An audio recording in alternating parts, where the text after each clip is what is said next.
Welcome to a great experience for you of going and spending some time with Jesus. I am excited for this experience because one of the things I find is people may in their head think about the presence of God, but may not experience the presence of God in their everyday life. One of the things I love talking about is the idea of the omnipresence of God.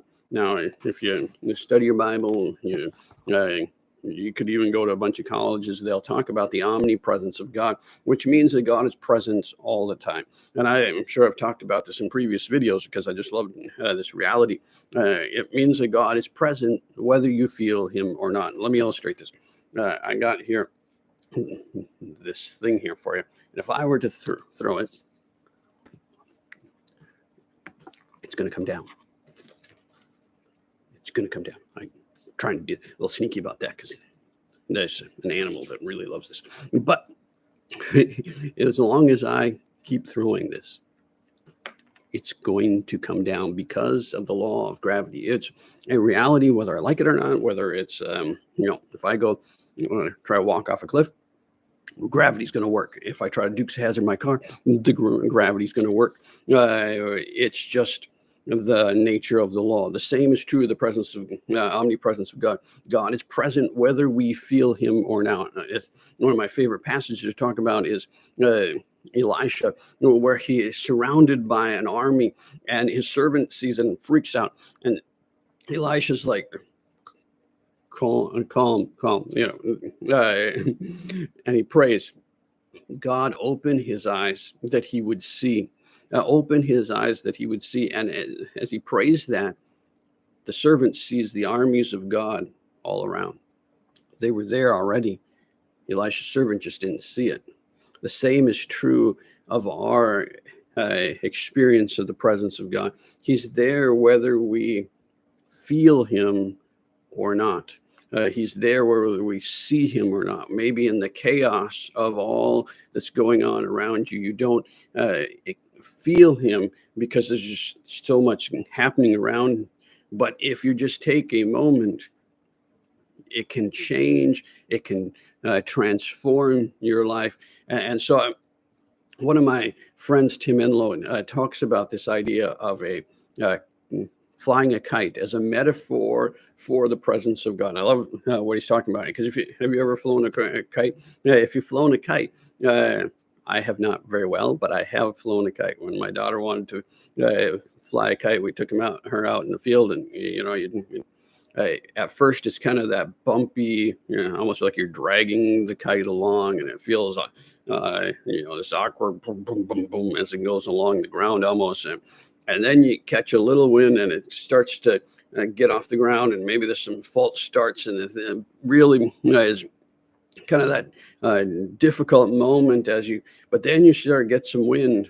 And if it goes really well, now it's up in the air, and all you got to do is give it a little more string, and you can get going further and further and further up into the sky. And Enlow talks about the idea that is how it feels like often when we're walking into the presence of God. At first, it feels a little clunky. It feels a little awkward. It feels like, is this even is this even going to happen here? But then as you kind of stay with it for a moment, it begins to rise, and all of a sudden you're kind of going up. And he talks about the idea of that string is a little bit more vulnerability with God, a little bit more authenticity, kind of letting God kind of see inside of you, get inside of you, and it allows you. So what I want to do is just a simple exercise today, a simple thing that you can do with a simple verse. We're just going to pray this verse together and allow the presence of God to meet you where you are. I know you're watching a YouTube video, but in this moment, I believe if you just kind of just go with me on this exercise, you will see that God is right there with you, because it's a reality, whether you feel it or not. I'm just trying to help you to allow your spirit to catch up with what the reality of what's going on all around you.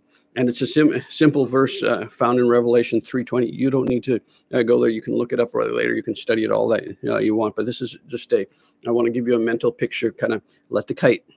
And so, it's going to feel awkward.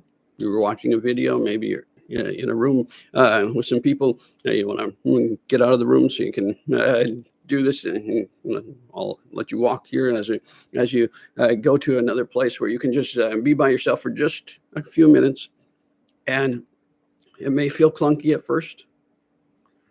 And I'm just going to end, when I'm done with this exercise, I'm going to end the video because I want you to have that time with Jesus. He may speak to you. He may have words of encouragement for you. He may bring a story from the Bible to your mind to encourage you. So I'm just going to end it. I won't do all the, subscribe, like, and all that at the end, because I just want you to be able to then spend a little, couple minutes with Jesus afterwards. So again, it may feel clunky.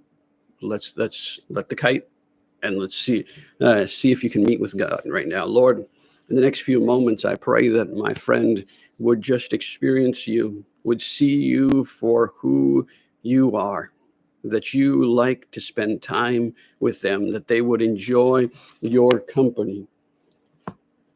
And we look at the verse where you said, "Behold, I stand at the door and knock." I pray that my friend right now would hear in their spirit you knocking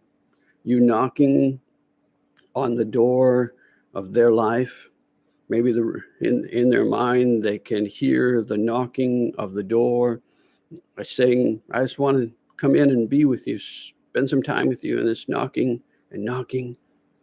And it feels a little clunky right now, but they're in their mind going to go towards the door. You said, "If anyone hears my voice and opens the door," Lord, I pray they would hear your voice in this moment, calling their name, whatever their name is. As they're listening, they would hear your voice saying, "Son, daughter, open the door, open the door." If anyone hears my voice and opens the door, friend, in your mind's eye, open the door.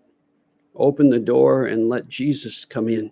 Let him walk into the room with you. Let him be in the room with you. If they open the door, I will come in and eat with him and he with me. In your mind's eye, allow Jesus. Again, now you're hopefully the door is open and Jesus is in the room with you. Imagine Jesus walking into the room with you, and maybe you're sitting somewhere. Allow him to come and sit down close by, right there with you in the same room. You're now seeing the smile of Jesus. You're seeing his face looking towards you. You walk towards that seat and you sit close by him. And he's there with you, and he wants to eat with you. So this talking about a communion, he's just there with you, having relaxed conversation. But you haven't maybe haven't heard anything yet. You're just there and he's with me. You're just there together, enjoying each other's company.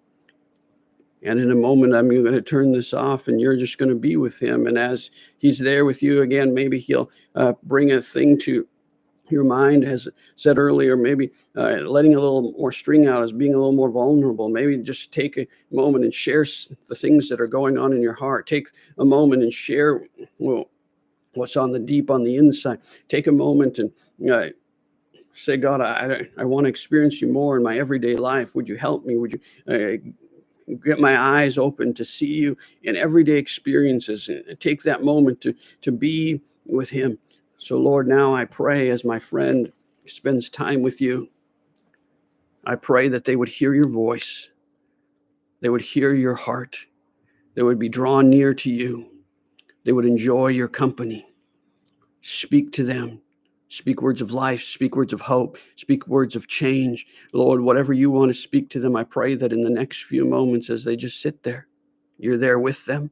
It's a reality. They would hear you. They would trust you. They would know that you are near. So bless them with that time.